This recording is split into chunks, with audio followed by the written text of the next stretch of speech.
Hello, everyone. Thank you for tuning into my stream here on twitch.tv/FatedOasis or watching the VOD on youtube.com/@FatedOasis. Having a little bit of technical difficulty here with my tablet that I'm using to make sure that everything is up and running.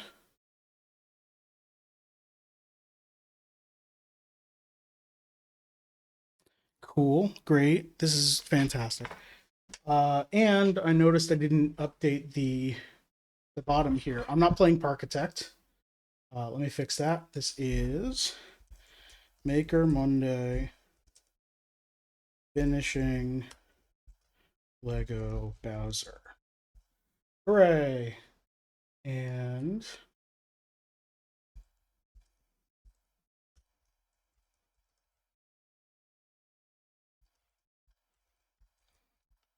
finally arming the King of the Koopas. There we go.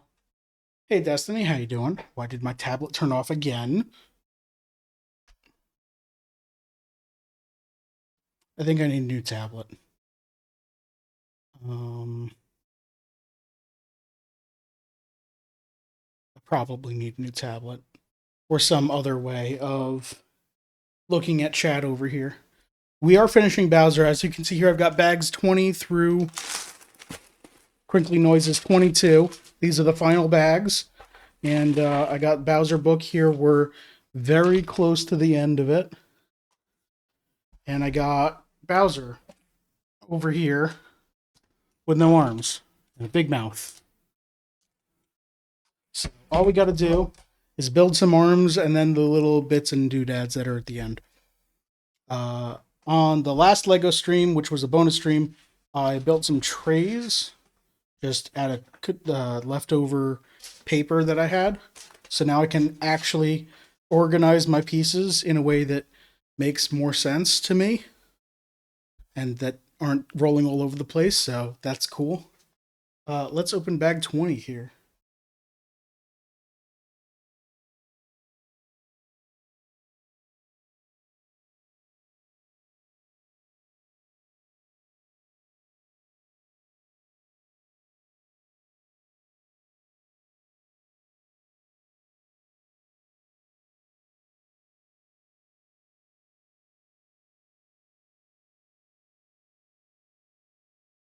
See, look at that. Everything fits right in there. And then we'll just take these and split them up across the purples. I decided to rebuild your biggest Lego set, which is 14 bags and 1,800 pieces. If you ever break down big sets, do it in sections, not all together. Yeah, I bet. If I ever take apart Giant Bowser, I'd probably want to follow the instructions in reverse and then put things in like big Ziploc bags or something that I Sharpie numbers on. I don't know. All right. So, hey, book, where were we? We were right here. Open bag 20. Done. All right. So, step 468 if you're following along at home, which I don't know why you would be, but I don't know. Maybe you want to look at the book. Actually, that's something I should have done this whole time probably is grab the PDF of the book and have whatever page I'm looking at on screen at all times. That would have been a good idea, Faded. Do that next time. And also a second camera would be a good idea. Like a just not just the top down, but also like a side view or something like that. But I don't know where I would put it. And I need to buy a stand to hold up an extra phone. And I don't know if the client I'm using to stream my phone. So, a little bit of behind the scenes. I didn't turn on music either. God, I'm all over the place. The camera, the top down camera right here that you're seeing this hand on, that's just my phone's camera. I have a very dumb rig composed of an old CD tower, and a few CDs holding out wooden bars to have my phone resting in just the right place. And then below it, right here, the camera that you're seeing my face on, that's an old webcam that is like only does 720i or something for resolution. So that's why this camera has never been bigger than this little box here, because the camera's quality is terrible. Let's get music. And turn it down a bit. There we go. That feels better. Doesn't help as you're not just colorblind but terrible with colors. Well, I think those go hand in hand, being colorblind and terrible with colors. Doesn't help the book colors sometimes look nothing like the pieces. Yeah, for some of them. Like, especially when you have to tell apart the different gray. Like, even here I've got this dark gray and this lighter gray and this black, and I bet I'm gonna have trouble telling which pieces are which in the book. But when you get to, oh, this has the light bluish gray and then the light gray, it's gonna be a little tough. I think that's why that's one of the reasons they do everything in bags and have it be separate steps, so that if they do have two colors that are close, that are very, very close, they'll make sure that they're in separate bags so that you can't be putting the wrong piece on, or make sure that they're different shapes or something. But when you're taking a kit apart, that's going to be tough. The older book's green looked like lime green. And yeah, okay, I could see that. So like, I've got a green 1x1 here. And so I got two different shades of green here. I'm going to do this.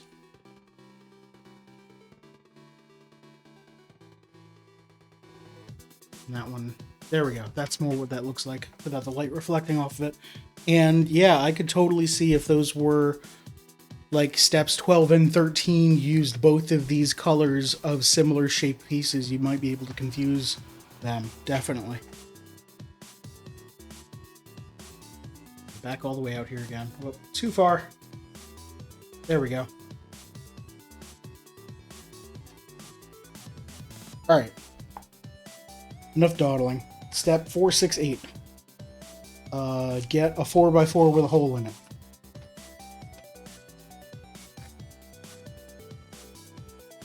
There we go. Then get a 2x2, black 2x2, and 4 yellow 1x2s with something on the side.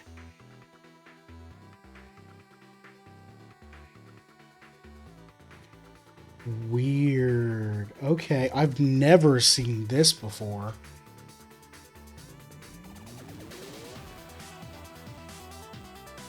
This was the center of the camera, right? I'm gonna try and give multiple angles here.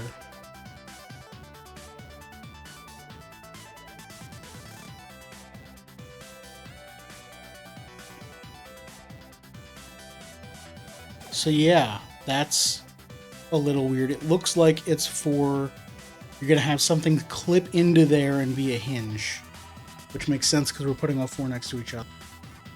Crud, I totally forgot to do something. I need to do that. Damn it. Alright. Sorry about this. I need to take a very quick break. I'll be right back.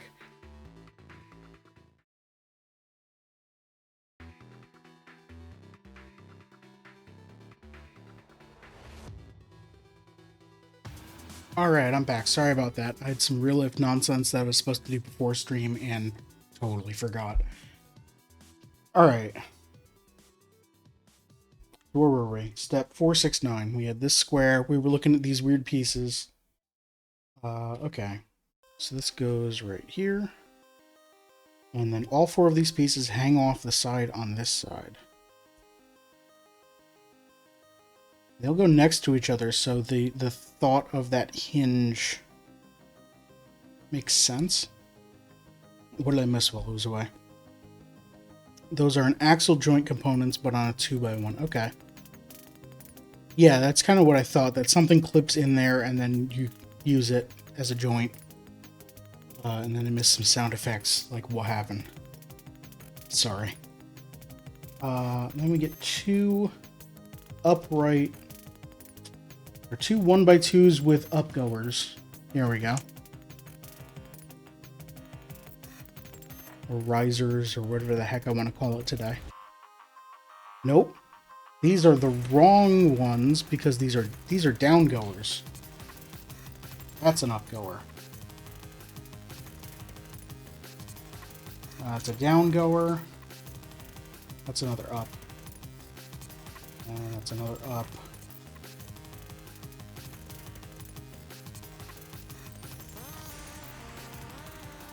I'll set these aside. These clip in here.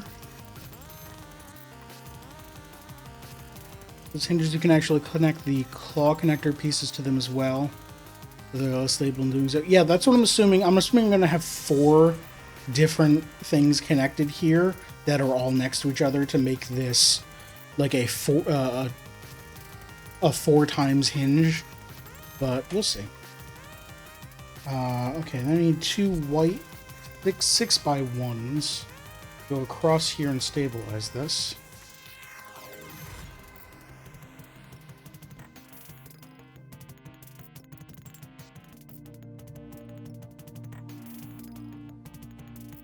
Then a red 1x4 or 2x4. 2 1x4 bricks with holes. And 2 of these kind of ramp arch things.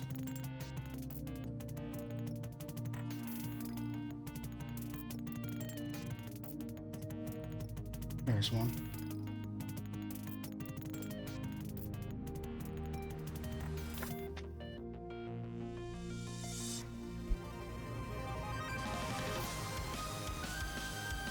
Alright, so the 1x4s with holes go on either side. The 4x2 goes right on top. And then these go across here. These clip all 4 hinge pieces together. There we go. Then we get 2 4x4s, plates. Make them totally inseparable. And then this goes on top here.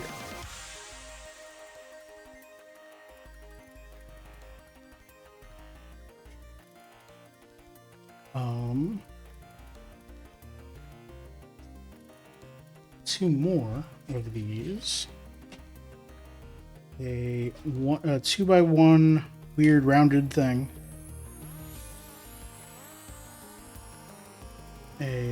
Here's a upside down ramp.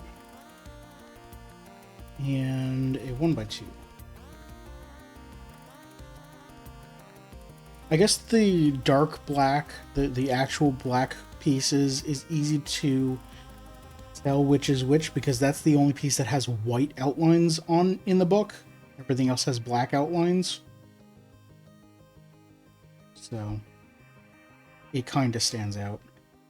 All right, then these go around here.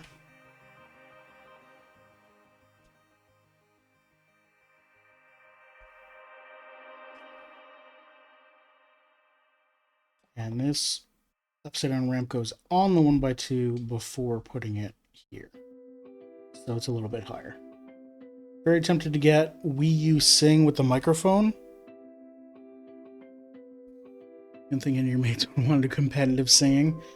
Yeah, if you don't have friends who are into karaoke, I see how that could go. Alright, so now we need 2 of the downgoers.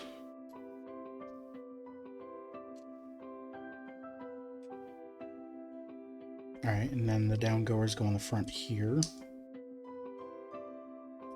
Make a nice 4x4 grid on the side. This goes up top to cover that hole, and then these go here and here, but are probably going to be covered up soon.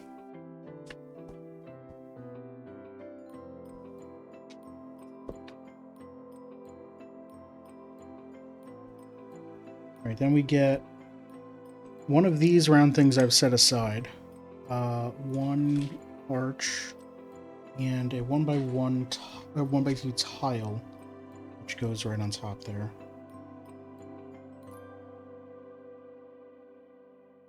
And this goes this way.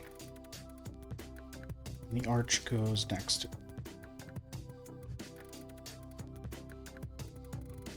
Okay.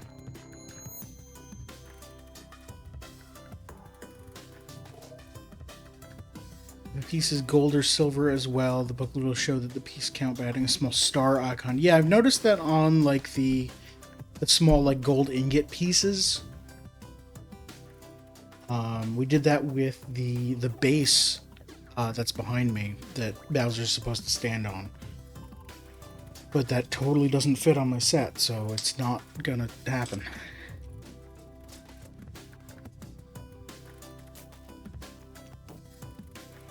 Alright, then we put this one, yeah, this 2x4 with holes in it up top. I don't think the holes are going to be relevant, but that goes there.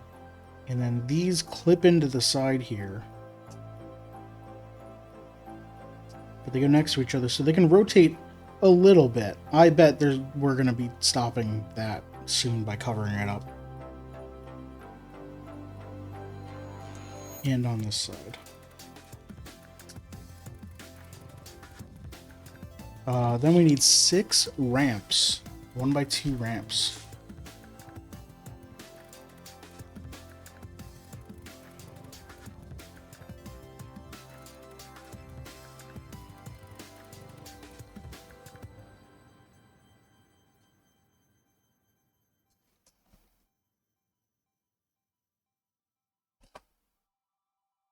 Okay, so this is like one of the bracelets Bowser has, right? This black section going around.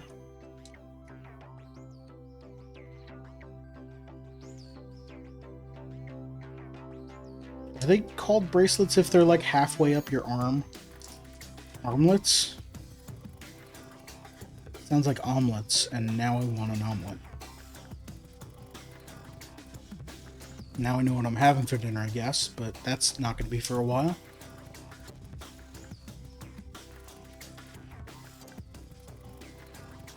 Alright, we are... Oh, only 2 of these, not 3. Interesting. And then we also need a...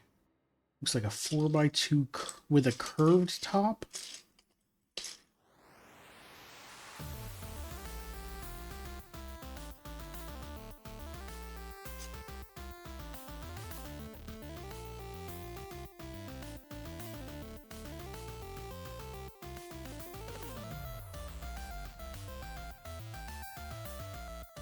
I don't know that, you know what? The purple trades aren't doing it for me for the big group of pieces. It makes sense for the small ones we got over here, but I need to sift through and find individual pieces, and it's a lot easier when I can spread them out. And so this goes right here. Remember when the Sonic the Hedgehog sets got announced? Before that, data miners got so confused as the code name in the files was called Lemons.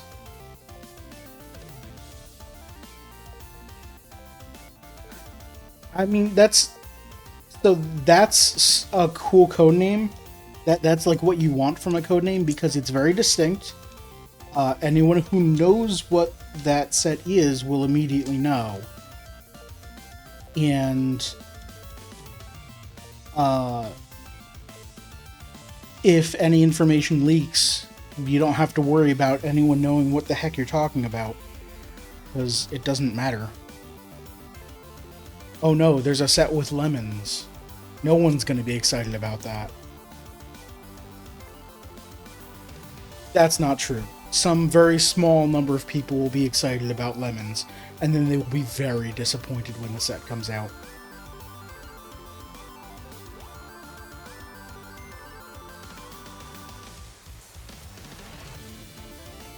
Okay, so I need 4 of these weird round top 4x3s, and then 4 of these half plate, half tiles. And this goes on like this. Yes.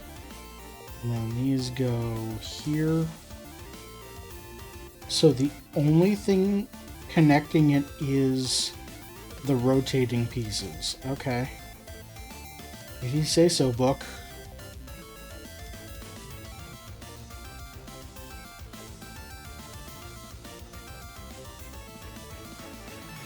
Yeah, Combustible Lemons was a pretty iconic speech from Portal 2.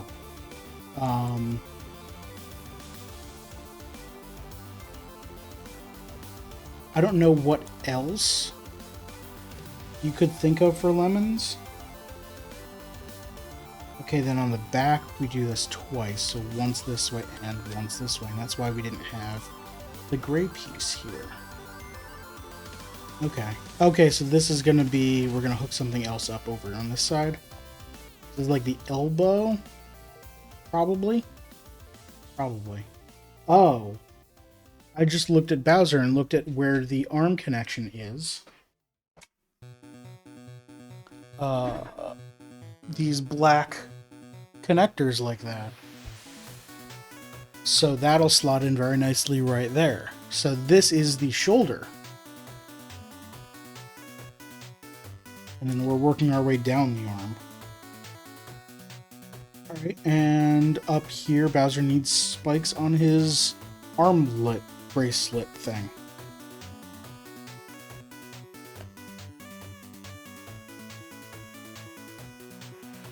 Three of those, 3 round bits.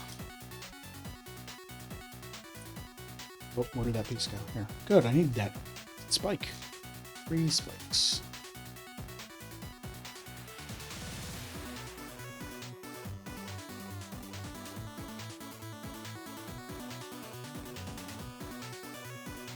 Yeah, I know Magic the Gathering. I don't know what they currently do for codenames, but they talked about what they did for codenames in the past. And they used to have sets grouped into 3s. So they would always have like a random codename that they would plan years out so that it has absolutely nothing to do with the set at all. But that the 3 codenames would relate to each other, like Huey, Dewey, and Louie, which are the Duck nephews from Mickey Mouse stuff. Or I forget what it was. And then they had they were experimenting with a set where instead of 3 sets, it was going to be 2 sets of 2, so they were adding an extra set to it and breaking it up. Their codename used to be Peanut Butter Jelly for the 3 sets, so then they had to add the 4th one, so now it's Peanut Butter and Jelly Donut. And they didn't go with Sandwich because the 2 sets didn't really relate with each other, so... And like... Okay, this code name for this set is Peanut. There's no peanuts in it. It's not about peanuts. That's just a name they chose so that they could talk about the set and plan it before they knew anything about it. And then it just stuck. Because why would you change a code name?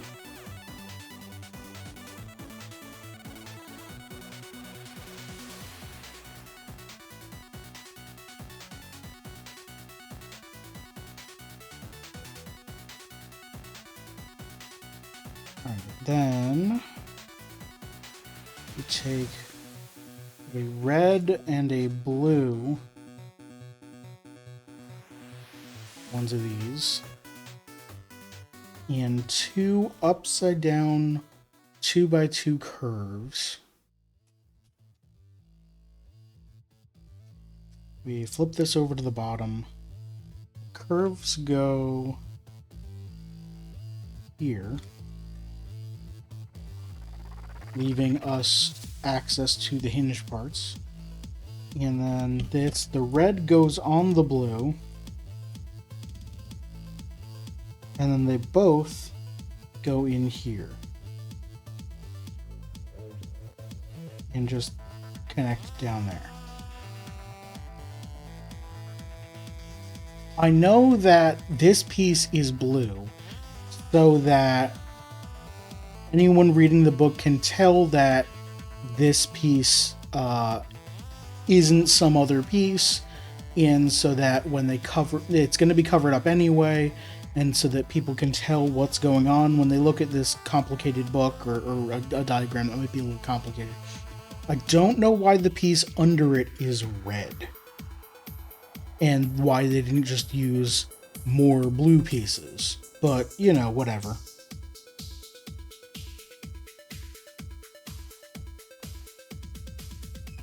Then we need one 1x4, another 2 upside down curves, and one red 2-length rod. This time we're snapping the upside down curves to this 1x4, and then putting that whole thing on the bottom here.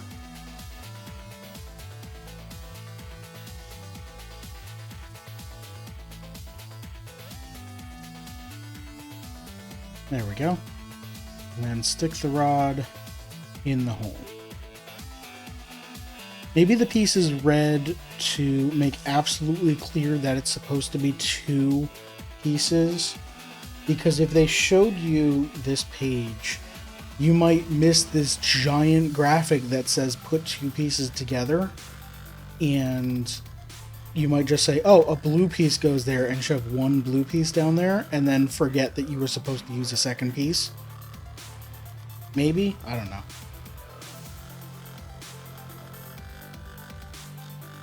I'm sure it's just because of some issue that arose in testing or something like that. Some focus group didn't use their eyes. What the heck? Okay. This is a 2x2 with a plus in it. That is... Yes, it's 2 tiles thick. And it has ridges along the side. So that's cool. Put this on here, and then I put some ramps.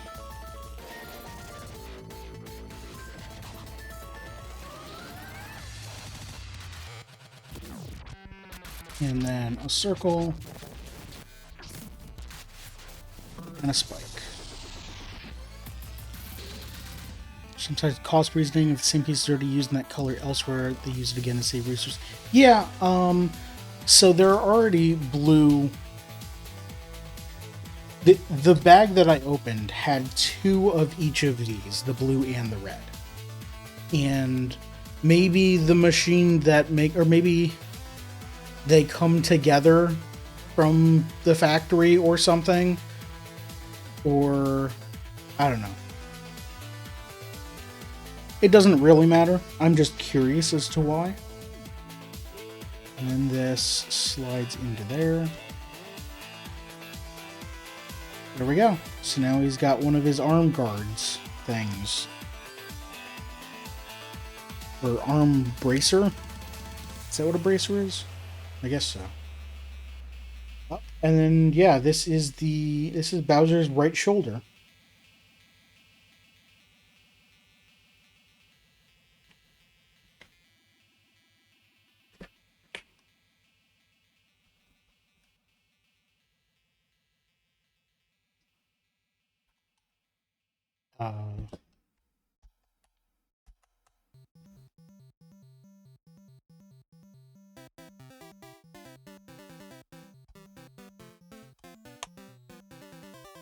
There we go.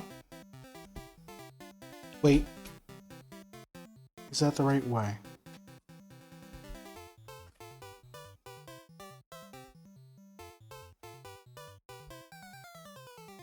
Alright. The hinge should be...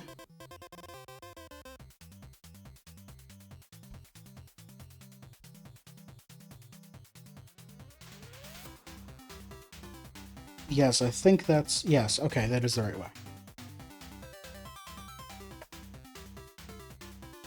Right, I guess I couldn't have screwed it up like that, but okay. Alright, and then step 486, it looks like we're building... Yeah, we're building the other shoulder, or upper arm, I guess. Veins and arteries? Maybe? I don't know. We're providing Isaac to carry the loss. The dev made one of those IRL countrywide puzzles. Oh, an ARG? Alternate reality game. And the last step was the name of this character and how to unlock them. Data miners apparently 3 minutes after launch found the character and all its code. So, I think it's far enough out.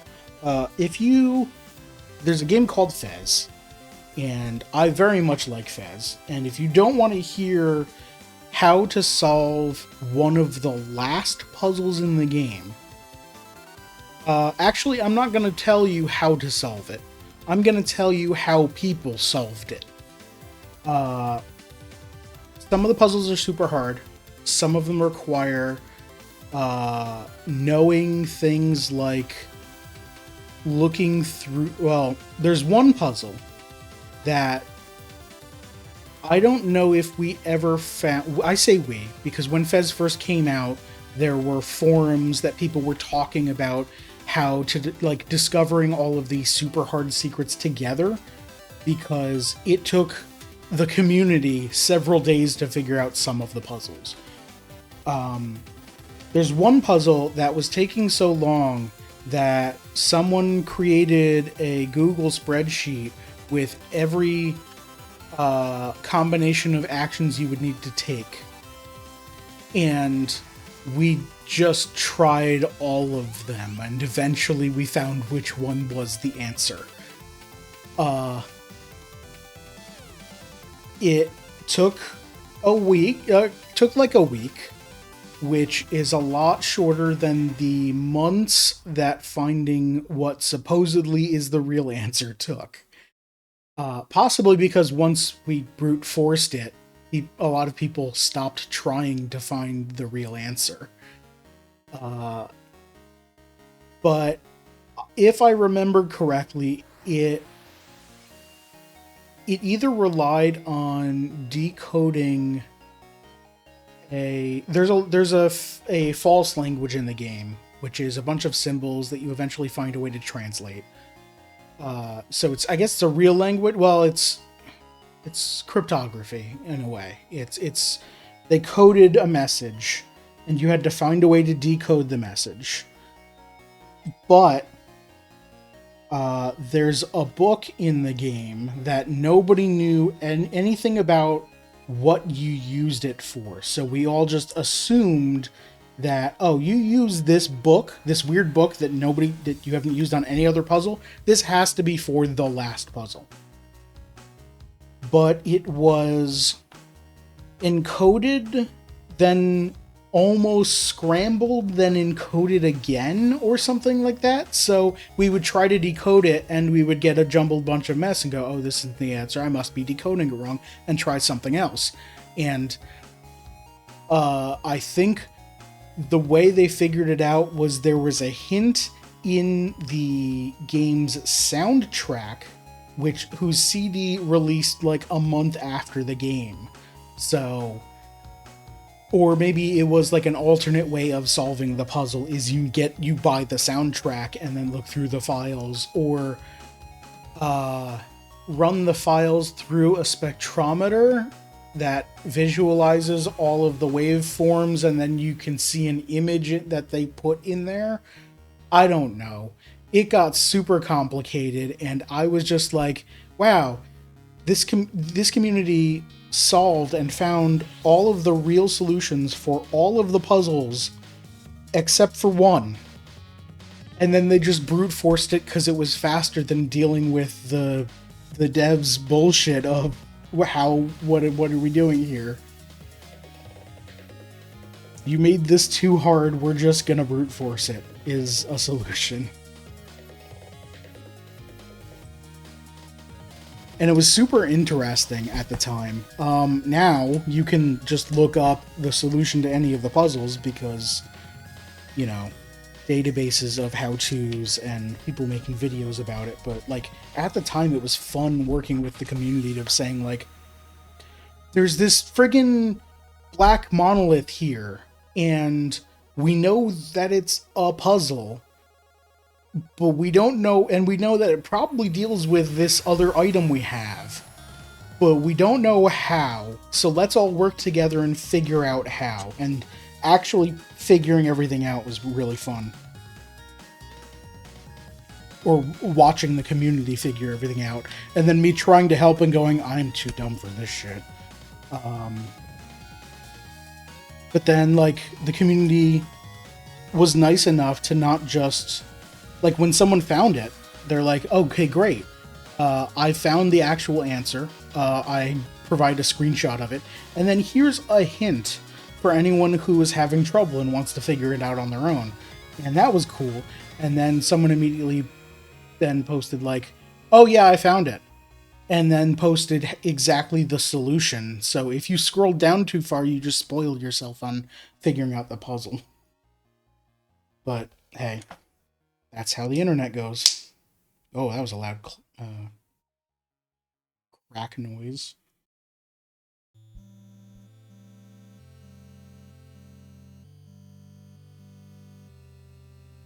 This goes on a 1x2 and goes up front. And we get 2 small red pips.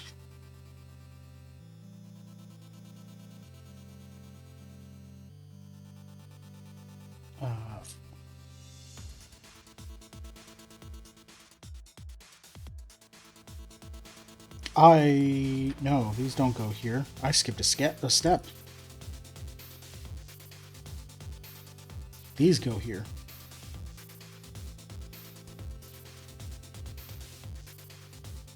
So that was super fun. Hey, if you haven't played Fez, I recommend playing it. It's very fun. It's a side-scrolling platformer that turns into a puzzle game. And don't worry about solving every single thing. Solve as much as you can. And if you want to go solve everything, go do it.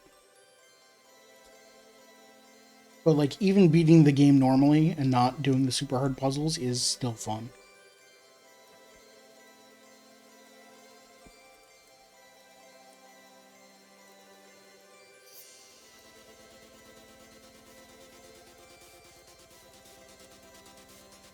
Alright, so this, I have to make sure the orientation on this is correct so that this becomes Bowser's left shoulder and not a second right shoulder.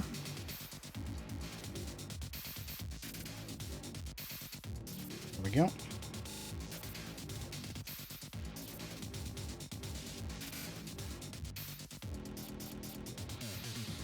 Also, task runs, the amount of brute force and patience required to make one is insane. Absolutely. They go frame by frame at 60 frames a second. I was watching someone trying to task a... This is years and years ago. Trying to task a section of Yoshi's Island for the SNES. And it was probably... I just had it on my second monitor, just as background noise. But it was probably 2 hours of them just trying to make one jump. and seeing if they could make it was a pretty long jump. Seeing if they could bypass a spike trap by just barely clipping at the right angle. They weren't doing it frame by frame. They were doing playback. So they would rewind to the section where they started, play it for 3 seconds to try and make the jump. And if they didn't make the jump, rewind to the start again. So it was just them just trying to make the jump by hand over and over for hours. And it's some dedication. And then once, I don't even remember if they got it while I was watching. But presumably once they get it, they just they save that data and say, okay, this is now part of the task. I'm moving on to the next section. Or we did that jump. We saved 3 seconds somewhere. Also, the scale of tasks. My roommate used to joke about speedrunning, how like, okay, we're gonna do the skip. It's gonna take 2 hours and it'll save 5 seconds. And he was exaggerating, obviously, but he's like, okay, we're gonna do this Metroid skip where you have to do perfect, absolute frame perfect jumps over lava or something like that. And it's a 30-second section, but it saves 10 seconds because going around takes 40 seconds. But it means if you fail it once, you should have just taken the safe route that takes 40 seconds. So he's just joking, like, yeah, it's, this part takes 2 hours and saves a second.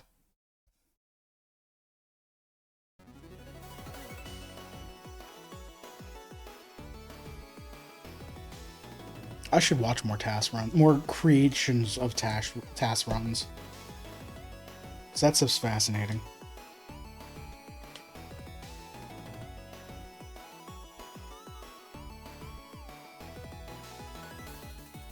Alright, get all these.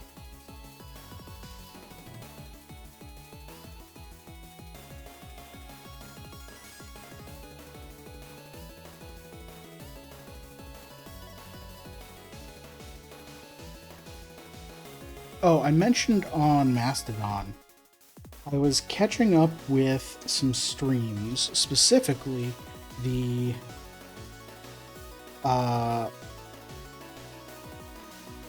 this just hangs off it? Yeah, it does. Okay. Hololive, which is a company, covers the company. Hololive is a collection of VTubers, and they just had another English branch debut, which means they have four brand new VTubers. Smash Brothers Brawl Insane. Peach has a 1 in 256 chance of pulling a bomb, not a turnip. Each enemy also has a certain chance for an item. That run is 1 hour 36 minutes. For a task, I wonder if they could do that 1 in 256 chance. Is it actually random, or can they do some RNG manipulation? Because that stuff's always cool. I was watching, this is again years ago, someone trying to task Tetris. Or no, it was one of the GDQs. Someone was explaining the task of Tetris. And they were just, I think it might have been for, what's it called? The thing where they use Rob the Robot. But they were explaining, TaskBot. They were explaining how RNG manipulation in Tetris works with, there's no random numbers. The NES doesn't have a way of generating random numbers. Everything is time-based, so if you just wait 1 millisecond, it ticks through the list of pieces you'll get. So at most you'll have to wait frames. So at most you'll have to wait 7 frames or 6 frames to get that line piece you want. And waiting 6 frames is almost imperceptible to the human eye. So it's just like, oh yeah, we're just getting every single piece we need exactly, exactly when we need it. And it looks like a normal run, but they could save 70 frames over the course of the run if they didn't do that. Yes. Every task is theoretically humanly possible. No. Because the ones where you have to press, for example, up and down on an NES controller at the same time are not possible, because the physical controller does not let you do that. There's a bar that stops you from pressing up and down. Because then you'd also be pressing left and right at the same time. The Smash Brothers, like for Smash Brothers Brawl, absolutely, I believe that it's technically humanly possible and never going to happen.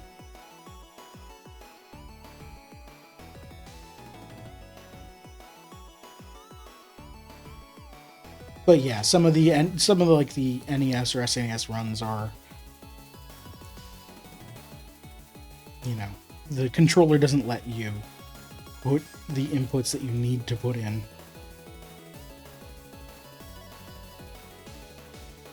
And that's where all the cool bugs are that TASs use, because the developer didn't check what happens when you press up and down at the same time, because it's physically not possible. Why would they need to check that?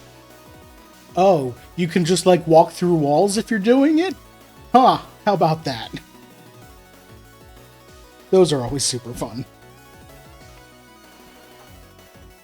Mario Brothers TAS has been... Oh, the Mario Brothers TAS, they have that down to almost perfection. They were only 80 milliseconds off. What is that, one cycle? 24 frame perfect tricks in 4 minutes 24 seconds. Yeah. Yeah, I think there's... Well, that game is down to, like, perfect timing anyway. Because the flagpole raising works on a timer, so even if you save one frame, that just means you're going to wait 1 frame extra at the flagpole, or something like that. That's fun. Knowing that you can't possibly be faster. You have 1 30-second to do a frame perfect trick. And there's 6 in a single stage with 2 back-to-back. Yep. Yeah, it's a lot of perfect timings. But, if you practice it, it's doable. You just have to get very good at it. And also be a little bit lucky. But that is something that can be trained. Alright, and then this goes on Bowser's other shoulder. Come here, you.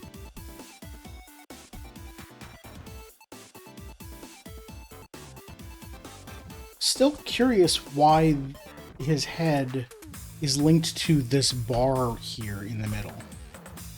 And why his mouth is probably just linked to this. Let's see if I can do it. No. Oh, it's his head is linked to these arms. Probably maybe to move his head out of the way if you lift the arm up too high or something. I don't know. Alright, so then this just goes like this. Line everything up. There we go. Click in place.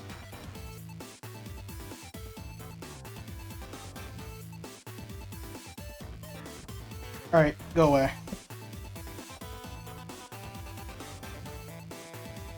There we go.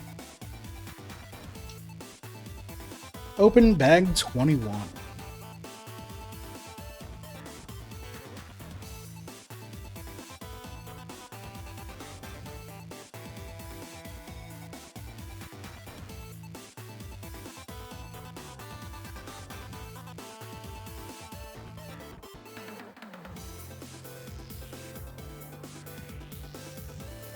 Bag 20 didn't have any extra pieces, but I guess it's because they already gave me all of these.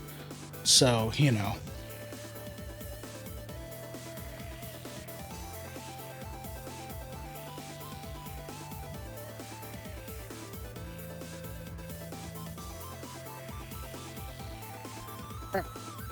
So this is the next section of the arm, because I'm assuming that this section is what clips into the hinges we made. Step 1, start with a tan piece. I got tan pieces, so yes. And then 2 1x2. These just hang off the side. And then get a 4x1 plate that's a tile in the center. These pieces are always weird.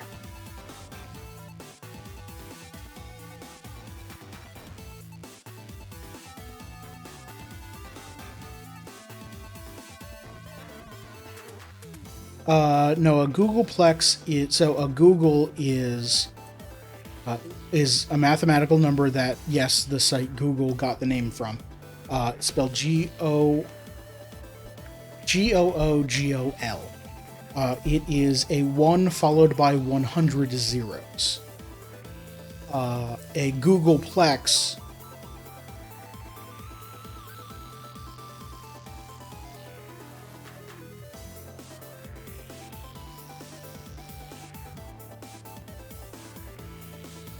I have a device over there that heard me say the G word too many times and woke up. A Googleplex is a 1 followed by a Google zeros.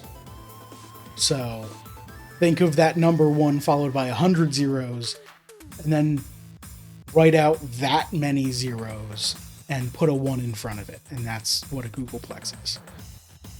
It's a gigantic number, and humans have no concept of how many that actually is. We physically cannot conceptualize, like, that many grains of sand, how big that pile is.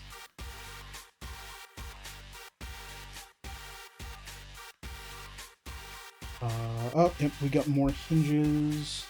These are different hinge pieces. Aha, this is exactly what I was thinking. These are little clips that go around what we saw before. We get 4 of these.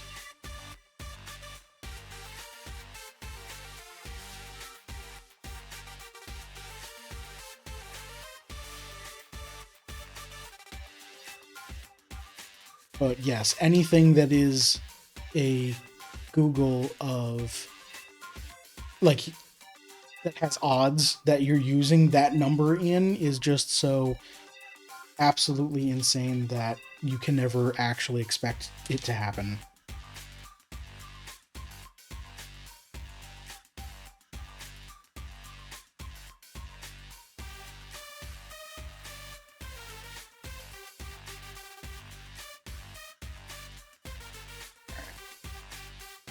Created a weird brick with a ball hinge, a ball joint coming out of it. That goes here.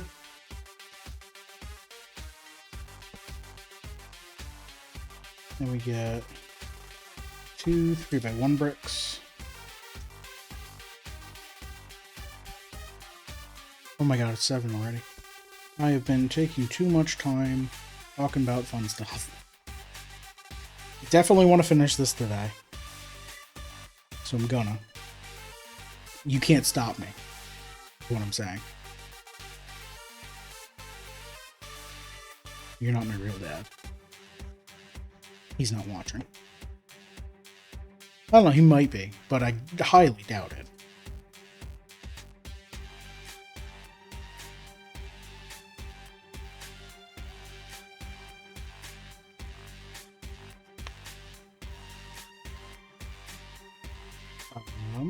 Okay, then a black 1x4.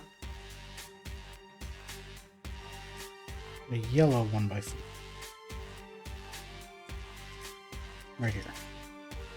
Black one goes on top here, and the other one goes on the bottom down here. Then we get some downgoers, yellow and black. It's an upgoer. That's an upgoer.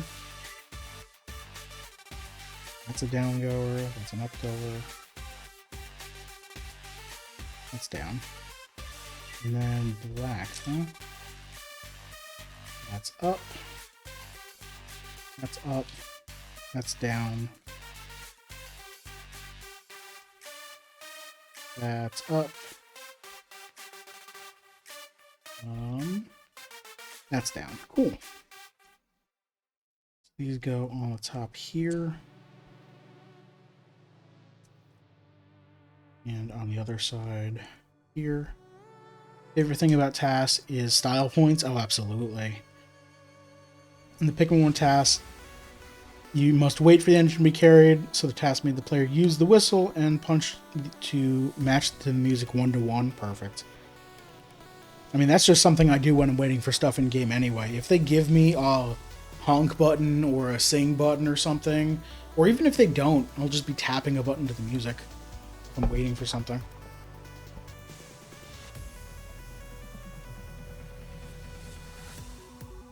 And yeah, some of the crazy stuff that they do while, like, yep, we just gotta wait for 3 minutes, or, you know, wait for 30 seconds here, so let's just do the most crazy, insane stuff that we can do because we're a robot.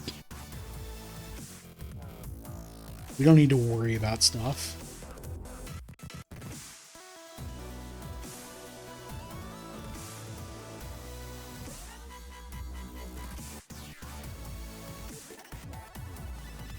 Oops. Wow, the whole thing came off. That's great. It's down here.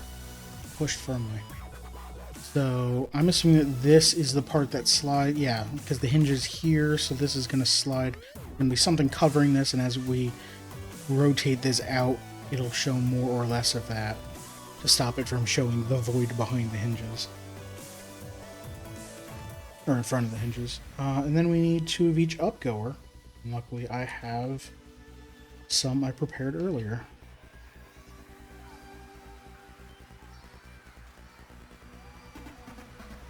And they go where you expect, under the downgoers. Pikmin 4 has a really cool feature with its music. All 44 unique enemies have their own music track. That's great. So, when does the music for that appear? When you're near, or not appear, happen? When you're near an enemy, or when they exist on the level?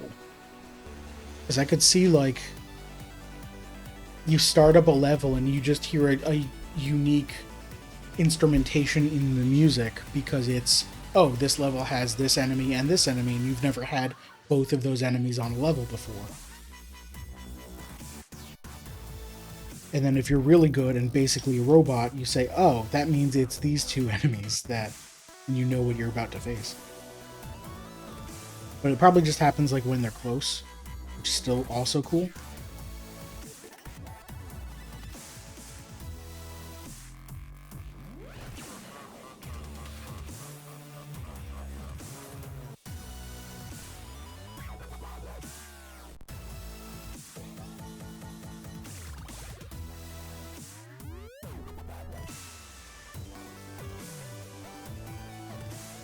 Go and here.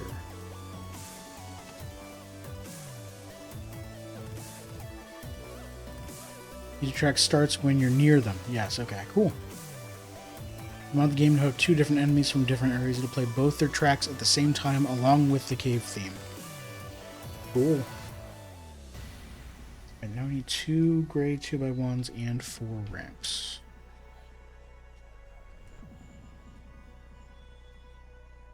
Okay, so this is building around the outside, right? Yeah. Building the bracelet thing.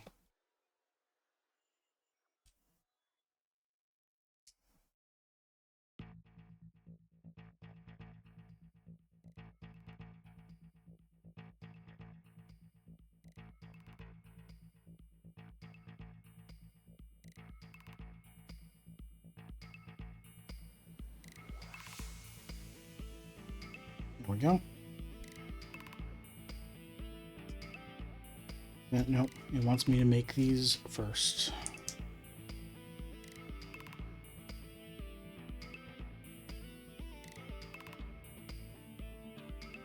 And then place them on.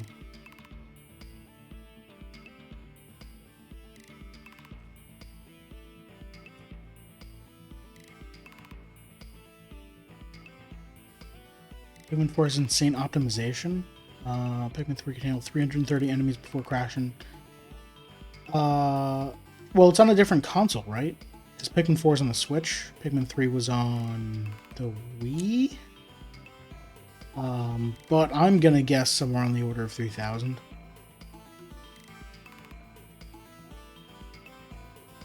Oh, before crashing? Oh, deluxe version of 3. Okay. Okay, if it's the same console, probably 3,000. I don't know. I don't know how games are actually made. I just play one on TV. What? Wait, no.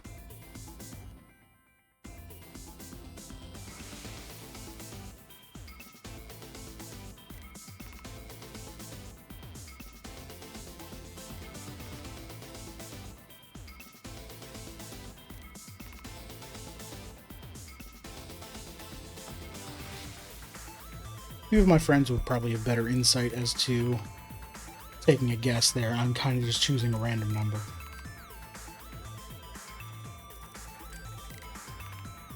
And 2 upside down curves. Alright, make these inseparable. And put the curves down bottom. 3,000. Pikmin 4 can handle 8,000 enemies before giving up? Wow, okay. Well, these are some optimization. I mean, if there's one thing Nintendo's good at is optimizing on their own hardware. That's why they're able to keep putting out Switch games that have passable frame rates this far out. What the heck? There it goes.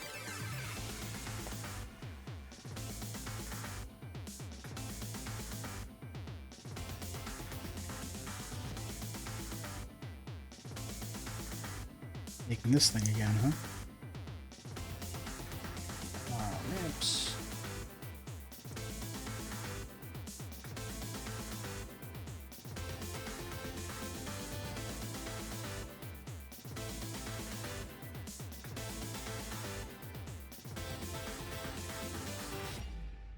Maybe they use the blue and red pieces so that when you're doing this section again for the other arm or again for this section of the arm, you're like, oh, right, I know how to build this. That's the start of the, like, putting this thing on, and now that I've added that, we can move on to the next thing, which is flip this around, put a large this across here. Is there no spike on this side? There is a spike on this side. And it's built differently. It's built different.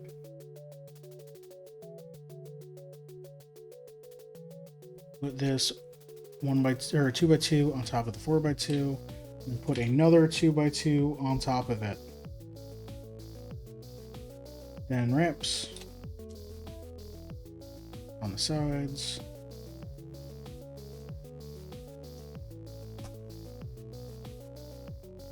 Then the round piece.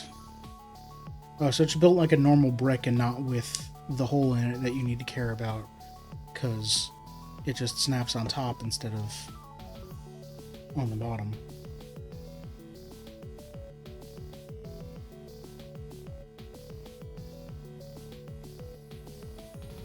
And that's it. That clips onto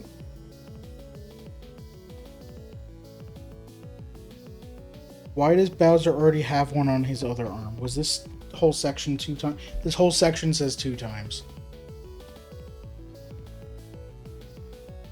Let's Right there, 2x. So now I get to go back and do the whole thing again. How many steps do I have to repeat?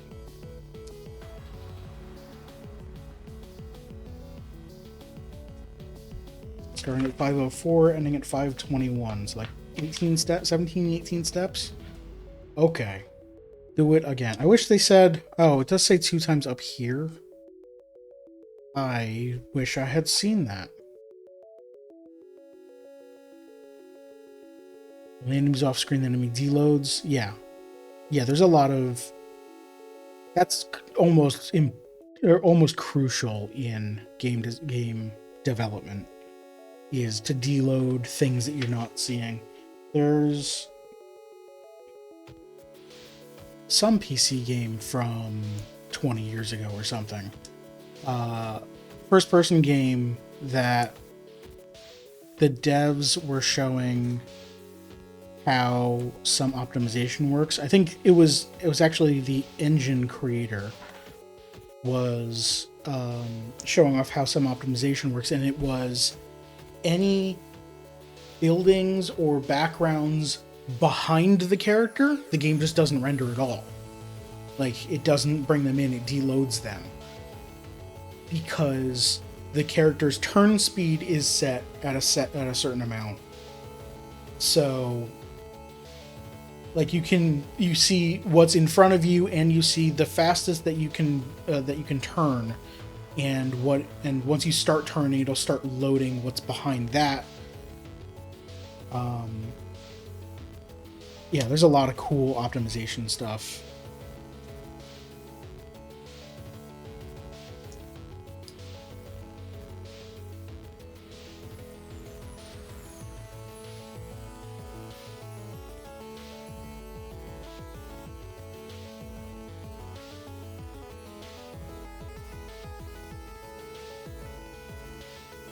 And then TAS is abusing it is always great. Super Mario 64 is the best example. Zoom out far enough, Mario becomes very low poly. So that's LOD, level of detail, and that's also a very common thing in games, that items that are farther away use a lower poly model, so that because you're not going to be able to tell the difference, and it's easier on the hardware to say, okay, use this lower poly instead of rendering all of the polygons that you're not going to be able to see from that distance. Also, many PS1 games have fog. Yeah, absolutely. That's the whole reason for fog on PS1 and games of that era. And then survival horror games started using that to your advantage, where, like Silent Hill, you can't see a far distance because the whole town is foggy. It's so weird, like they built it into the story.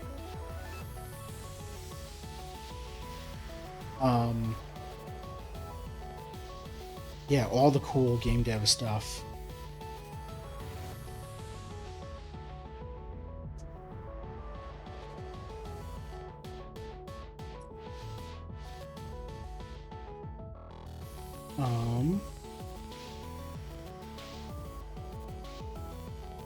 Okay, yes, this is correct. That's an upgoer. That's an upgoer. Down. Those are just 2x2s. Here's a downgoer and a yellow one.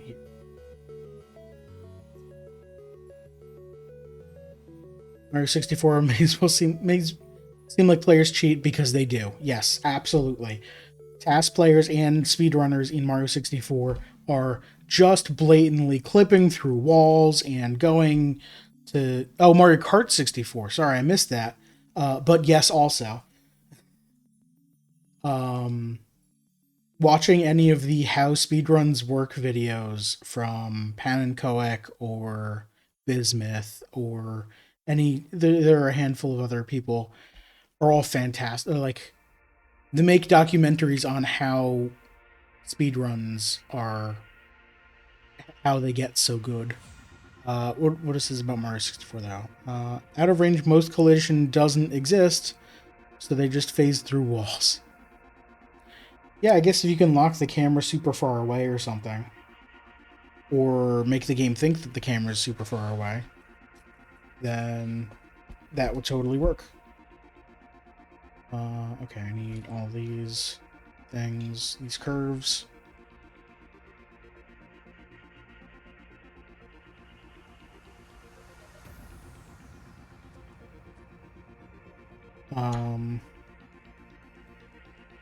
Like Mario 64, the Zero A Press challenge, where they, in order to make it up a ramp, they can't jump up. No, it's... They actually use a few things that we talked about. They're trying to jump up a pretty big height. They typically have to like wall jump up a few times. And in order to do that, they have to lure an enemy over. The point of the challenge is to complete as much as possible without pressing A, the jump button, which in a platformer where the main thing you do is jumping is hard. They lure an enemy over and position it in just the right spot, and then they get just out of range so that the enemy deloads, and then just in range so it reloads in again. And then the enemy notices Mario, starts jumping toward Mario, and just as it's at the height of its jump, Mario moves out of range again, and the enemy deloads again. And then Mario moves slightly over, and the enemy turns to face Mario, or no, turns to face its home, which is at the center of where they just moved it. So it turns around, and then Mario moves in range again, it loads again, it jumps, and at the height of that jump, Mario leaves, and you just do this over and over to get Mario, like, or to get the enemy just like, jump, you're seeing it this way, jump up a little, then jump up a little, then jump up a little, then jump up a little. And suddenly it's halfway up the wall that you wanted to get up, so now you just need to get up on top of the enemy and you can get all the way up. And then in order to do that, they need to go really fast, so they go down to one of the lowest parts of the level because there's a door that you can increase your speed at, and they increase their speed so fast that the game loses track of specifically where the player is because it's tracking it using an integer value, so it and they're going so fast that it wraps around. So you're actually basically miles away, but the game thinks that you're still in bounds, and now you're just up that ramp, back up to where you wanted to go. And then you turn slightly, so now you're also miles in another direction, and you're slightly up the ramp even further.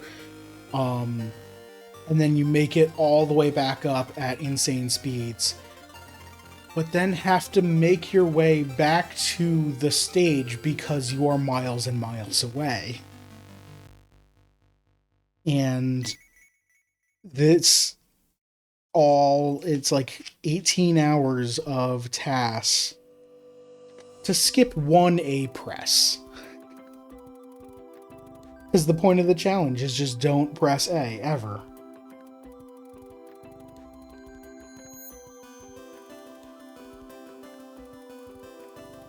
I highly recommend, I mean, it's an old video and it's probably out of date in some parts, but Canon Coix, Zero A presses in Hazy Maze Cave. It's where the meme about parallel universes in Mario comes from, because that's how he explains why being miles and miles away actually works, because the game thinks that you're in range. So it has no idea why you're that far away, or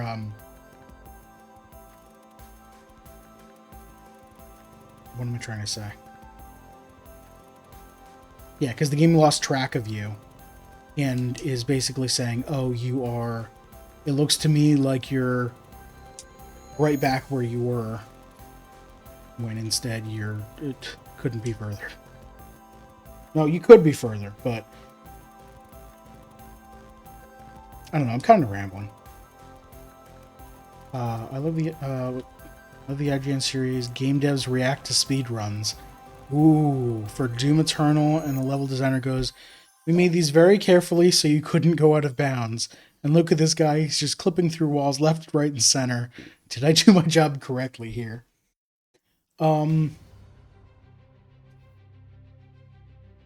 You don't need to make it so that nobody can go out of bounds. You just need to make it so that the average player can't go out of bounds. Speedrunners are crazy human beings who will rub their faces on every single wall, corner, ceiling, floor, every single bit of a level, just to see if they can get through and get some advantage. Don't worry about making it so people can't speedrun it. Worry about making it so people don't start playing the game day one and going, "What the hell is this? I fell out of the level. This game's so broken." I love the devs that like actively support speedrunners. Oh, I put that one on backwards.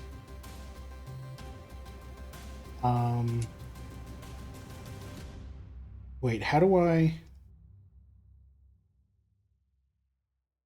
Okay, I've done the thing where I put two identical shaped pieces together and they've become inseparable. How do I separate them? Because I did it the wrong way.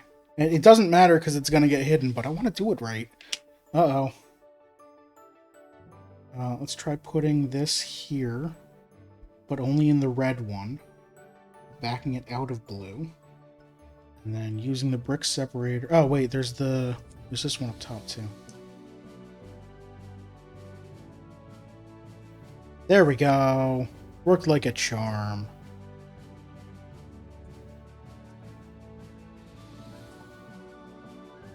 Okay.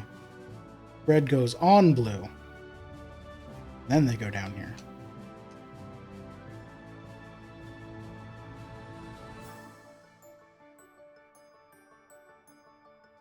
I gotta go watch more speedrun stuff.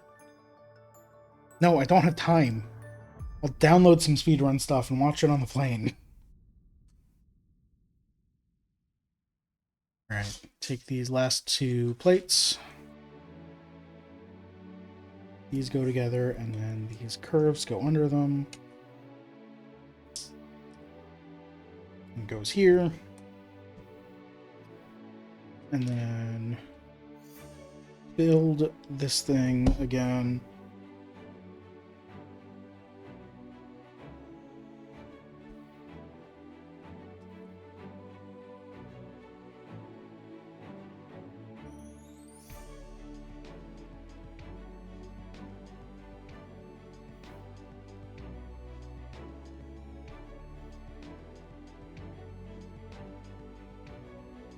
There we go.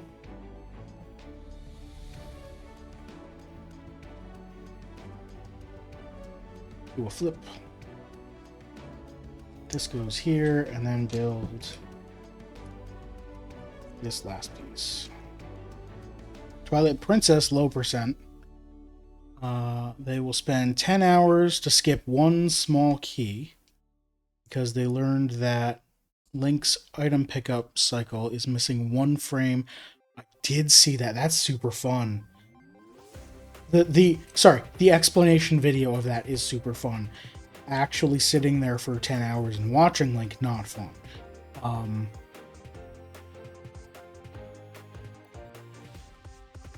Yeah, if you just let Link idle, he'll move back extremely slightly. Enough that they... Oh, it's because they're missing a frame in the animation. But it's not noticeable to human eyes. It looks totally normal. Link has explained the whole Wind Waker 100% while doing the speedrun. Yeah. yeah, having the animation be off by 1 frame. They just removed a frame and didn't realize it. So Link shifts extremely slightly every full animation. All right, let's get Bowser in here. Put him on his back. So this just clips in like this. The 4 hinge pieces there go to the 4 hinge pieces here. Rotate this. How can I rotate this? Up.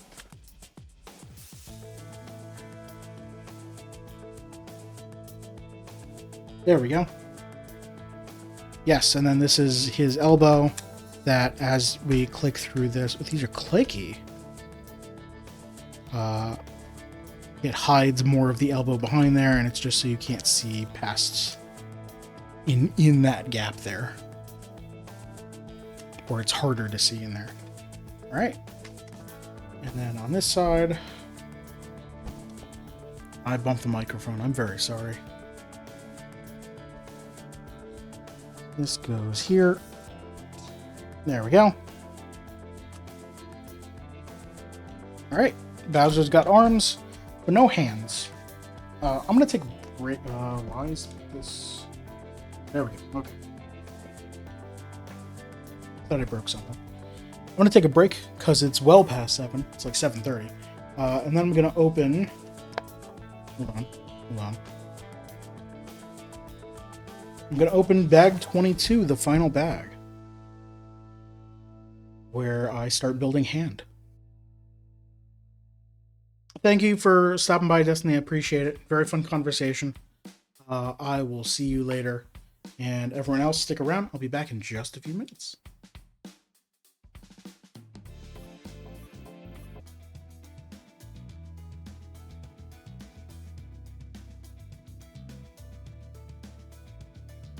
Hi, I'm back. Had a good break. Turned the air conditioning down a little bit because it was getting warm in here. It was not a particularly hot day today. Not as hot as last week, but it wasn't exactly what I would call cool.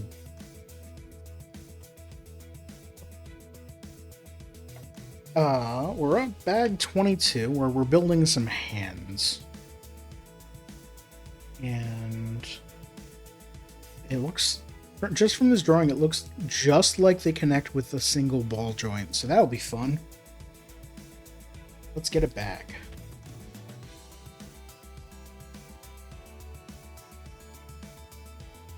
This is it, the final bag.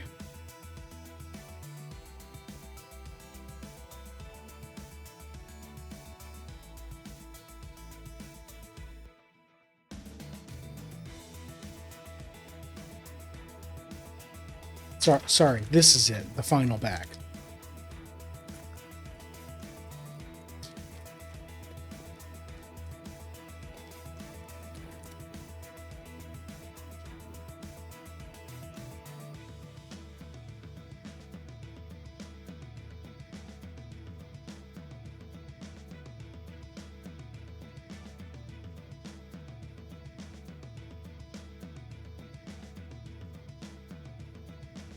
Why the hell is that one so hard to open? Okay. So, we've got a giant fireball that looks like it gets shot out of Bowser's mouth. So that'll be fun. I'll definitely lose that in a day or two. Got a whole bunch of nubs for presumably fingers. A whole bunch of curves for actual fingers instead of just the tip. Bowser has 4 fingers on each hand? Yes, he does. Alright. I will use Tray for this.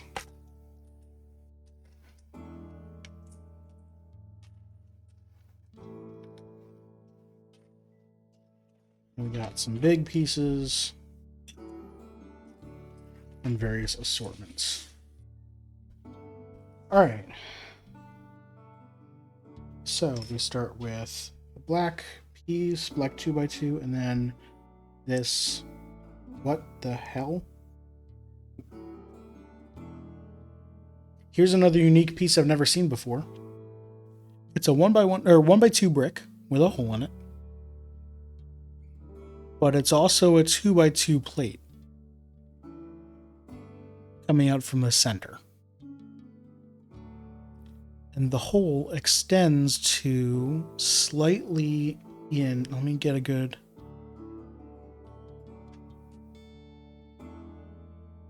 Zoom in here. There, you can see the hole extends past where the hole is on the 1x2 brick, presumably so that a connector can go slightly past the brick and hold in. Oh, that's the wrong button. Hold in place.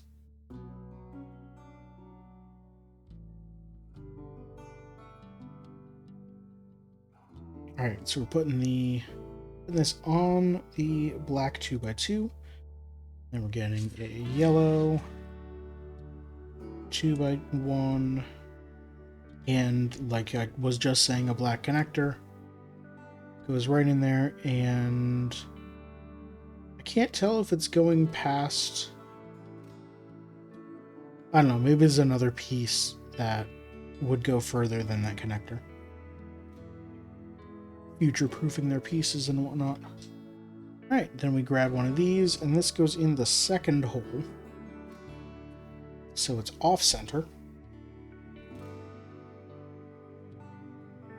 And another black 2x2 goes off to the side like this. So that's weird.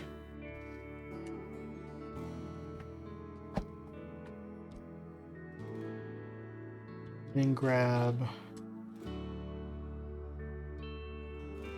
these. This, we do a flip upside down. This 2x4 goes right there.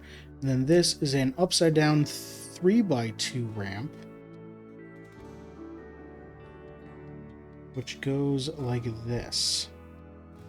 Offset.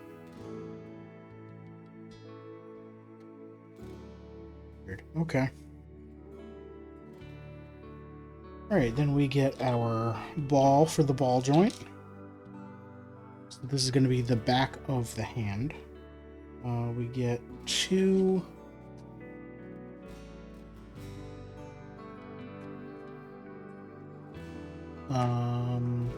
normal 1x1.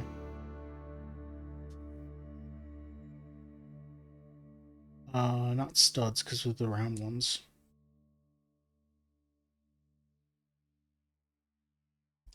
We get a 2x2 yellow that goes here.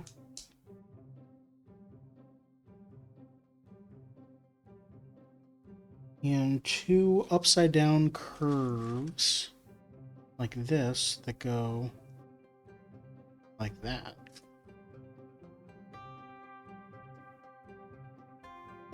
There we go. Flip it back upright and get two downgoers on either side of this. So now we've got pips on the sides. Flip it upside down again. Get another ramp. This way, right? Yeah. This ramp goes here. And then a 2x1 with two C-clips on it. And that goes this way toward the ramp.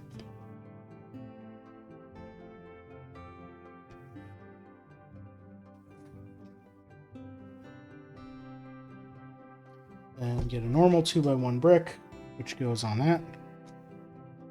And then a 2x1 plate goes next to it to even it up.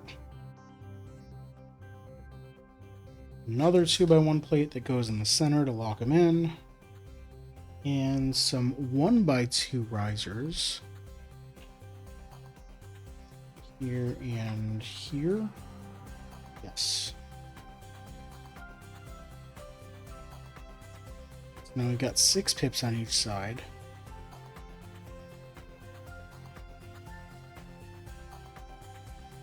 Then 2 more of those curved ramps. No, not those, the other ground ones. Underground, upside down ones. Those ones. And a 1x2. We just make a curve. And then put that on the top here. Yes. There we go.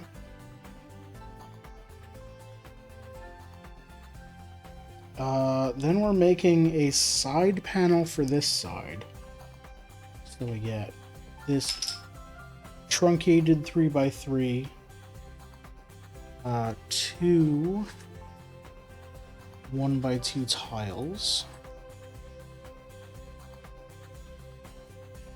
1 curved 1x1 tile, and 1 quarter circle tile, and that upright curved piece that I threw back before. Where did that go? Here it is.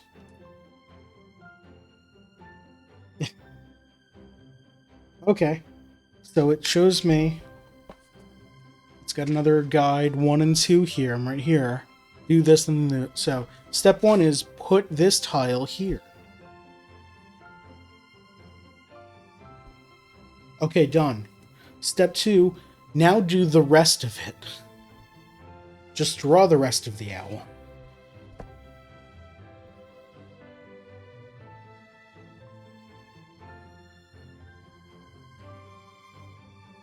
Alright, book. I'll do what you say. There we go. And this goes along the side here.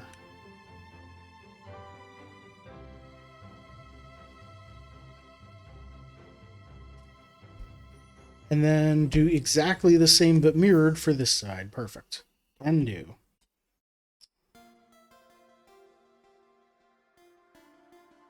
Nope. This one.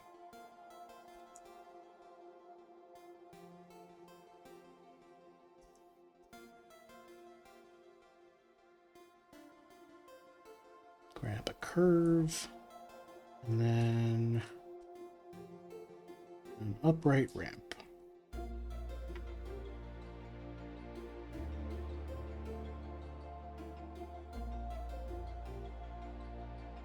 Okay, now build some fingers. This one looks like the thumb. It looks unique. So I take, here's another piece I haven't seen before. It is a plus connector connected to, I'm gonna say, bicycle handlebars. I don't know. That seems like what it is. Put a red connector in it.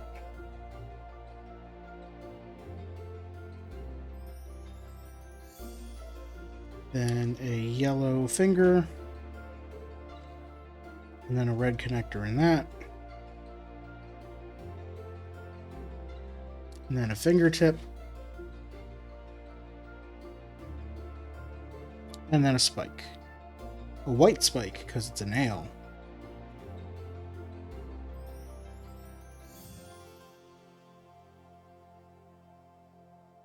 Claw? It's probably a claw. And then that clips in here. So I've got an opposable thumb. He's got one. Don't worry if you don't get that reference. Nobody will.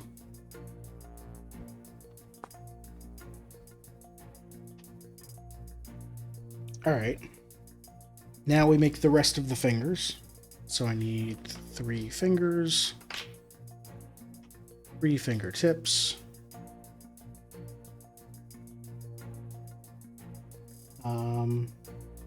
bunch of red connectors,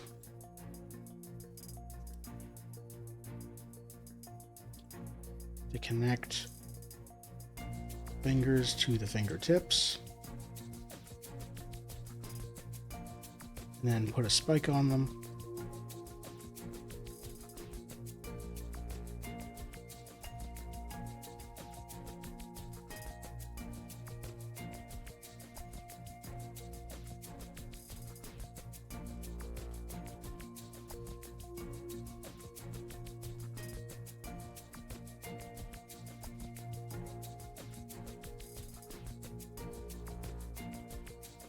And then blue connectors, which are plus on one side and round connector on the other, and then they will clip into slots 1, 3, and 5.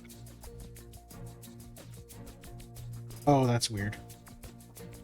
Okay, so Bowser can't bend these fingers, but he can rotate them. Which is not really what you want from a finger. I mean, okay, so I guess this is his left hand. I guess I can spread my fingers out, put them close together, so he can do that.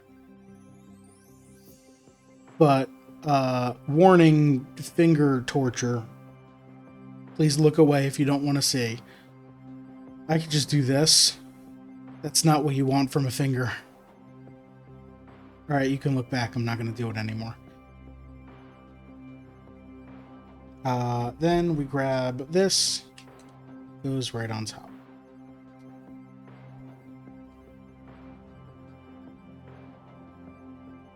And... oh, the thumb's not opposable. It's just hinged. Right. Okay, well, I guess he can... nope, he can't... oh, right, because this doesn't rotate. It's just a hinged thumb. Okay.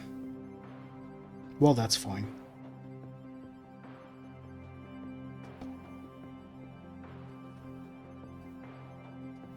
And then this is Bowser's left hand. I will make Bowser's right hand before attaching both of them, because it's going to be a pain to get Bowser in here. Alright, the right hand is do everything but mirrored.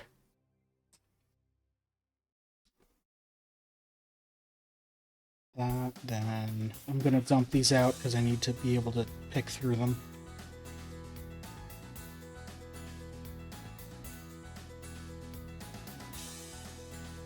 The trays are an okay idea, but maybe not when I'm trying to find specific things in a mess of 100 different pieces.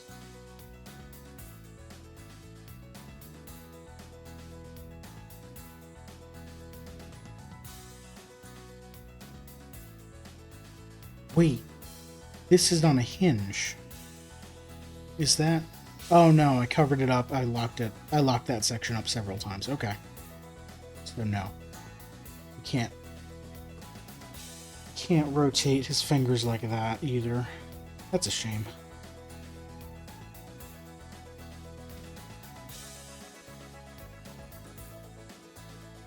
Right, because that piece locks this in place.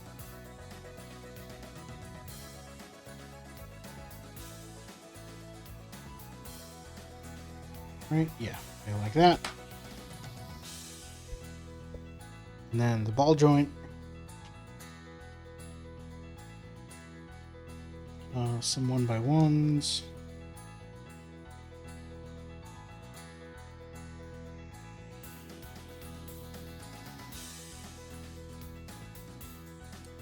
Two by two. And the two upside down curves. Or two of them.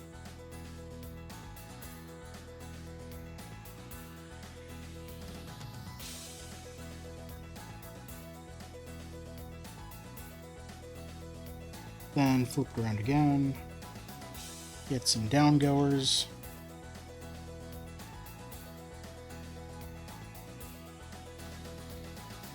Then flip it around again. This ramp that goes here. And then the clip goes here.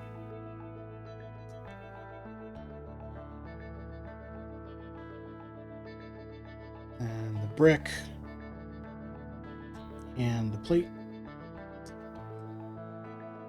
Then another plate for the center, right? And more ramps. Curves. No, plates and go up upgoers. 1x2s. So same 6 pattern thing. And then center brick and curves.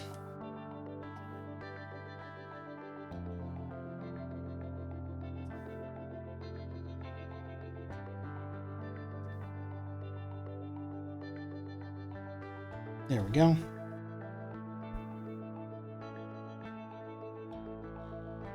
do the patterns thing here. First tile goes here.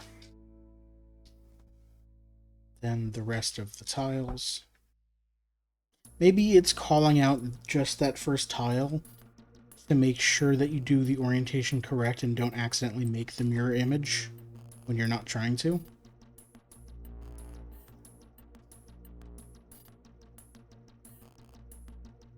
But I mean, the level of what it's having you do in some of these.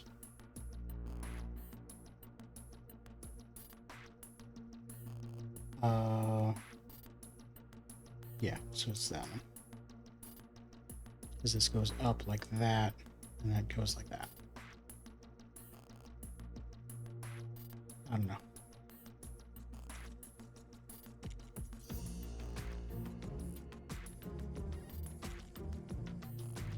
And then I screwed up.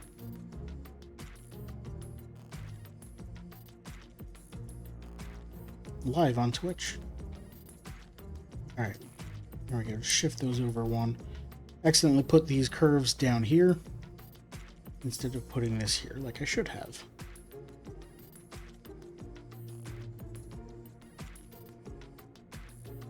Alright, then build a thumb.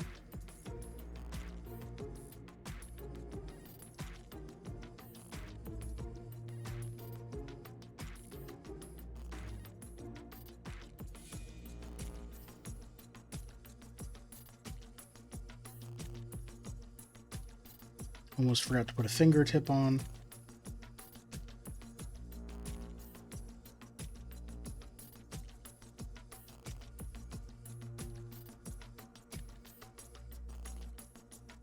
Yep, that's good. Just checking to make sure that the fingertip is, or that the nail, the claw, is lined up as perfect as I can get it, just judging with my eye. I'm not gonna like mount this thing to a table and then get a laser sight and make sure that everything, and calipers, and I'm not gonna do all that. I could. I don't want to.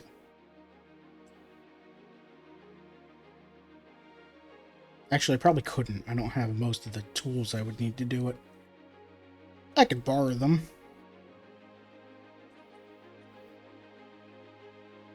I'm sure my dad has enough tools to come up with a solution. I'll just bring the whole Bowser statue to where they live. Hours and hours away. Just take a road trip just to straighten Bowser's nails. It's a good idea, right?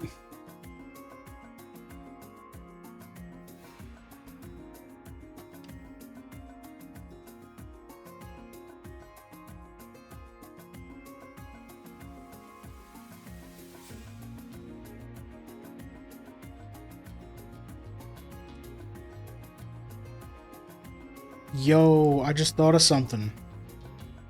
If we buy these spikes in a bunch of different colors, we can give Bowser a makeover and paint his nails. Get some nail polish on here. Claw polish? Claw polish seems like a thing they wouldn't sell.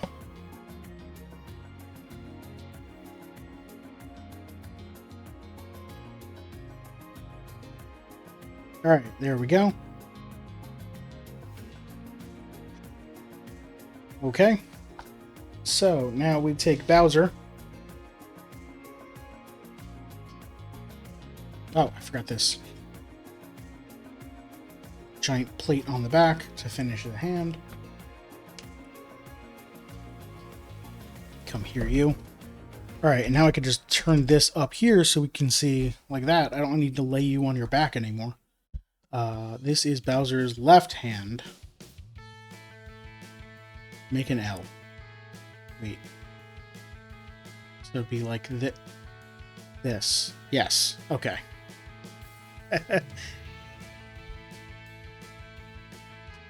There we go. And then it rotates.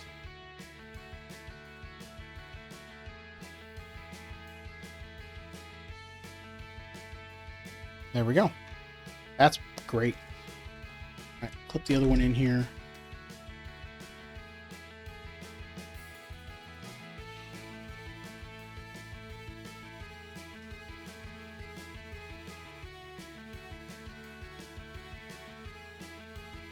Gonna grab something. Rah.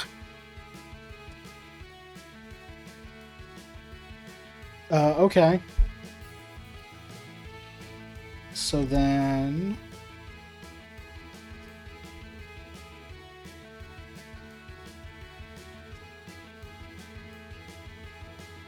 should just be one more step.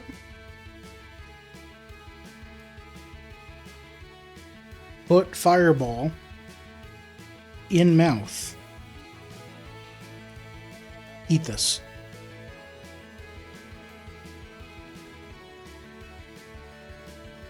Okay. So now... he had a fireball in his mouth, and then I raised the mouth up enough to shoot it. Great.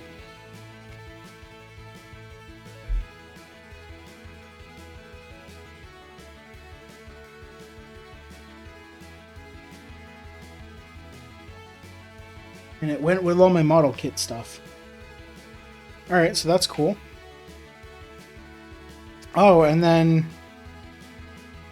these things on the side that push in and out. Let me...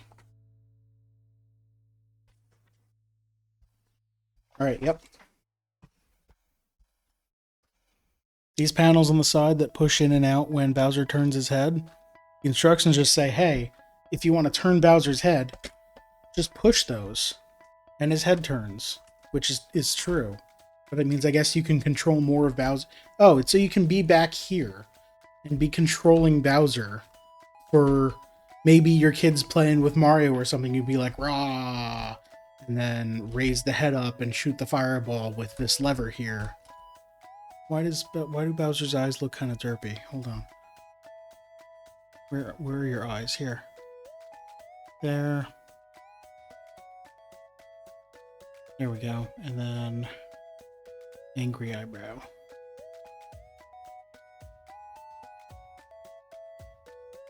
Rah. So if I do it like this, blow, turn it back and forth like that, and then shoot the fireball. That's pretty cool. So then, I know what I can do. Let me get the rest of it.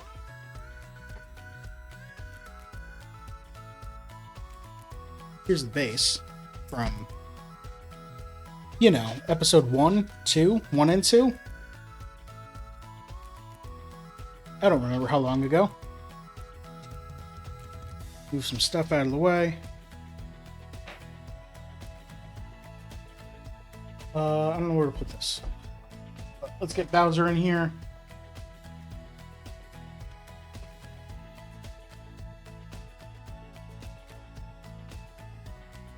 And then, how did it ask me to pose?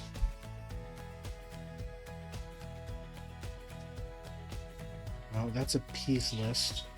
Here we go. So it's got this arm up like this. And then this down like this. And then what I can do is I can switch to this camera. This camera. Hi, how you doing? And I can grab my phone.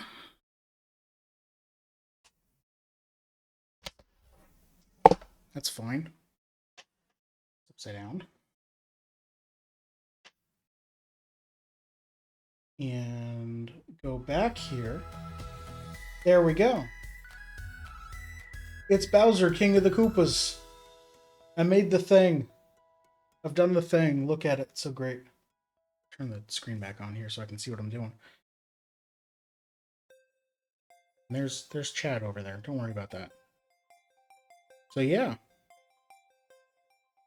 This is complete. So the arm has got some movement here.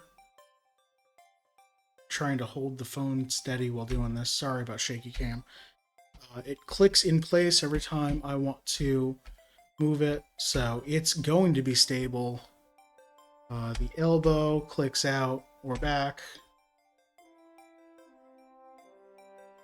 The hand rotates, or the wrist rotates.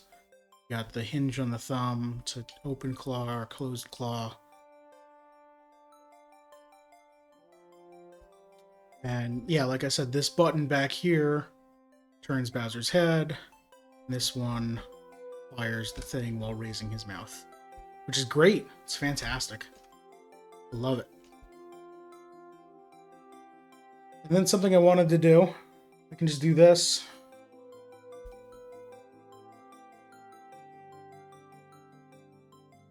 All right, enough of that. Just the whole seeing infinite thing. Whoop. Don't put fingers in front of the camera. That's cool. All right, so that's going to do it for Bowser here. That's going to be it for this build, and I can switch back to this camera. Hi. I'll just leave that on for now. So, why is there no music here on this scene? Hold on.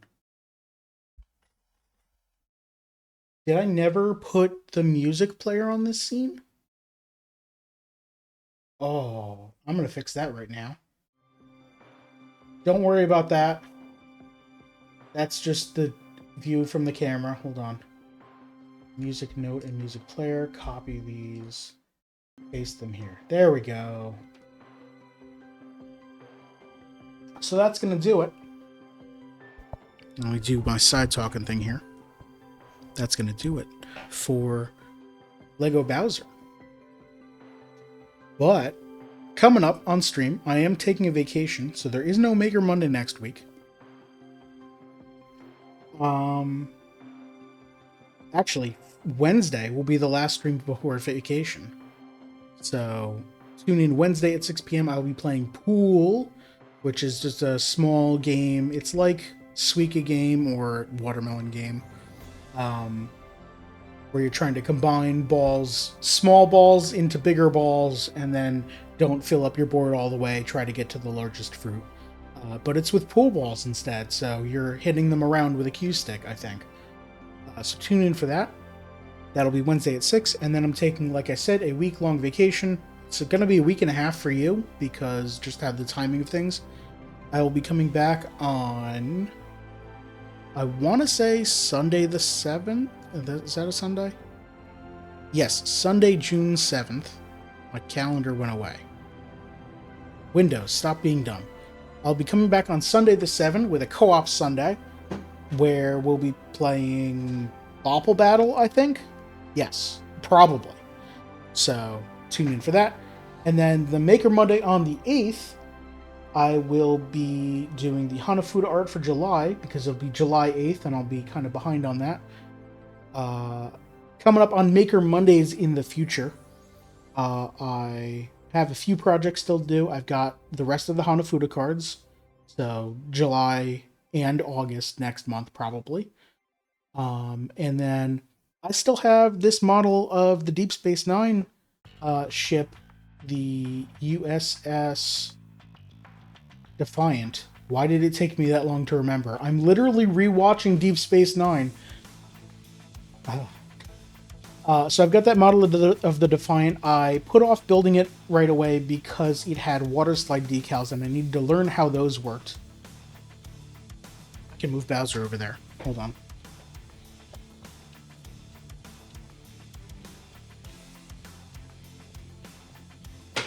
So I put it off making it, and then I had that one stream where I tested out water slide decals.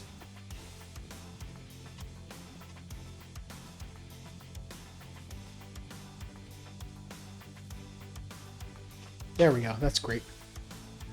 So I'm comfortable enough that I can do that build. That might only be like one or two... Well, I don't know how long putting all the decals on is going to take me. So I don't know how long to plan for that. But when that's done, and when I've got some space in between Hanafuda stuff, I have something else for Maker Monday.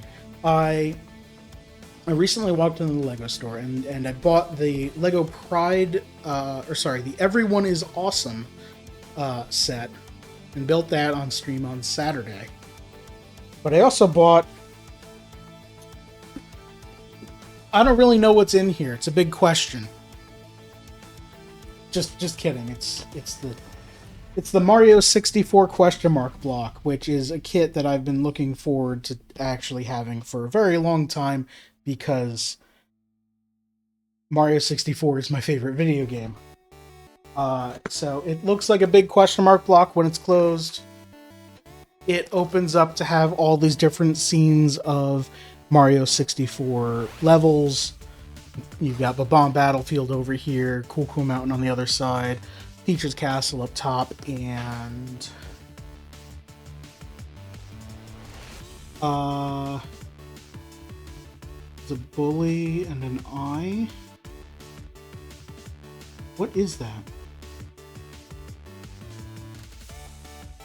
Is that that's Lethal Lava Lake in the bottom. Yes, it's Lethal Lava Lake because it has the volcano in the middle. So I'm very much looking forward to getting in here. This is going to be the next big Lego set I'm building. Tune in for that months from now. I don't know. Whenever the Defiant is finished and I don't have a Hanafuda card I need to make. Look forward to that. If you want to keep up to date with what's in my schedule, I have a calendar that's linked in my Twitch bio. So just scroll down if you're on Twitch right now. There's also a widget there that shows you the next week of streams. There's a link to my Google Calendar in the description of this YouTube video if you're watching the VOD. Literally every YouTube video has it in the description, so please check there. And it's pinned on my Mastodon at kind.social/@FatedOasis. What's the command for social? Glass usually does this. There we go. You can see them all right there. Twitch.tv/FatedOasis, YouTube.com/@FatedOasis, kind.social/@FatedOasis. That's going to do it for today. Thank you everyone for watching. I very much appreciate it. If you have any suggestions for things you want to see me play, let me know. Blah, blah, blah, blah, blah. I hope everyone has a fantastic evening, or whatever time of day it is for you. And I will see you next time. Goodbye.